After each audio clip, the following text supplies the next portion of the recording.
7 நாட்களில் 9 மலைகளை தனியாளாக ஏறி மலேசிய சாதனை புத்தகத்தில் இடம்பெறும் முயற்சியில் 2ஆம் கட்டத்தையும் வெற்றிகரமாக நிறைவு செய்துள்ளார் இளைஞர் லோகச்சந்திரன்.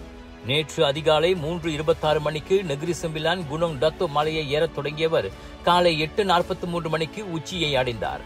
884 மீட்டர் உயரமுடைய குனோங் டத்தோக் ஆரம்பத்தில் ஏறுவதற்கு எளிதாகத்தான் தெரியும். ஆனால் கடினமான ஏற்றங்களால் உடல் சக்தி மற்றும் பொறுமையை சோதிக்கக்கூடியதாகும்.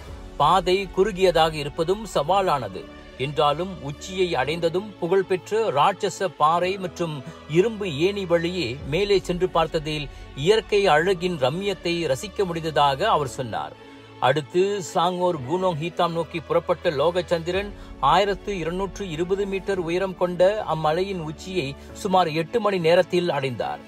அடர்ந்த காடு, இழுக்கும் பாதைகள், நீண்ட தூரம் ஆகியவற்றுக்கு பெயர் பெற்ற குனோங் ஹீத்தாம் மிதமான சிரமம் கொண்ட மலை என கருதப்படுகின்றது.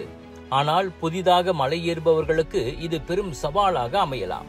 குறித்த நேரத்தில் மலையேறி முடிக்க முடியாவிட்டாலும் முதன்மை இலக்கான பாதுகாப்பாகவும் வெற்றிகரமாகவும் அதனை நிறைவு செய்ததே முக்கியம் என்றார் அவர். இன்னைக்கு டே 2 நம்ம 2வது மலையா குனோங் ஹீத்தாம் நல்லபடியாக முடிச்சிட்டோம். இன்னைக்கு ஏன் இவ்வளோ லேட் ஆயிடுச்சுன்னா, நம்ம டீமில் ஹைக் பண்ண நம்ம மெம்பர்ஸ் கொஞ்சம் டவுன் ஆகிட்டாங்க. ஸோ நம்ம அவங்க கூட ஃபாலோ பண்ணி அவங்க ஸ்பீடுக்கு ஏற்ற மாதிரி நம்ம அதனால கொஞ்சம் லேட் ஆயிடுச்சு.